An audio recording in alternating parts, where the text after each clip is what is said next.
The following production is sponsored by the National Science Foundation's Network for Earthquake Engineering Simulation program.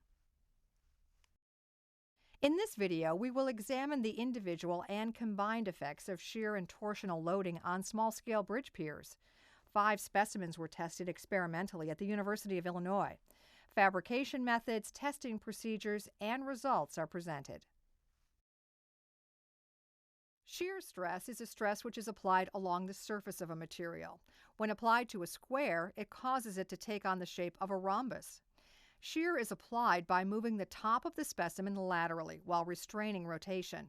The effect of this deformation creates tensile stresses that tend to crack concrete, which is much weaker in tension than in compression.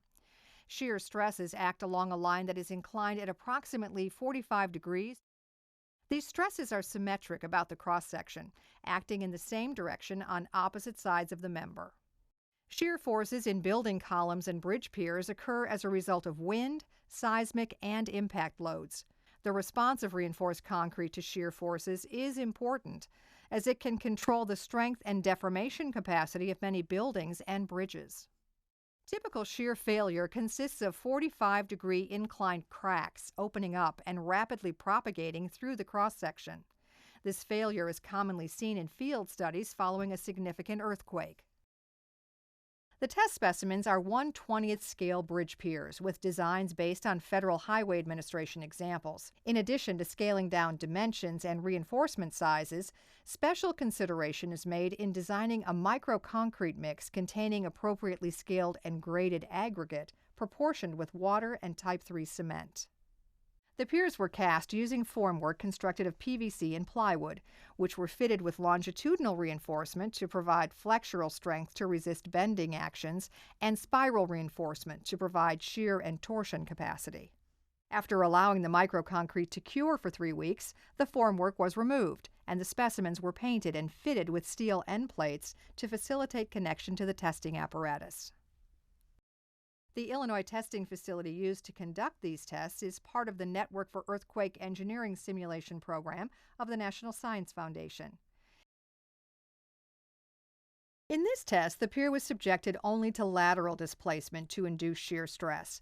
The applied displacements and resulting forces can be seen in the graphs on the right, along with a stop-motion video of the experiment from the 3 angles captured by the cameras. The bar below the center video displays the increasing levels of displacement applied to the pier as the test progresses. The plot in the upper right corner is called a hysteretic response curve and is a plot of the force generated in the pier due to the applied displacements. Notice how the response increases linearly at first, indicating no permanent damage to the pier. Eventually, small diagonal cracks form on the front face toward the top of the specimen. The cracks open and close based on the direction of the displacement. Cracking is accompanied by a softening of the structure as seen in the loss of linear behavior.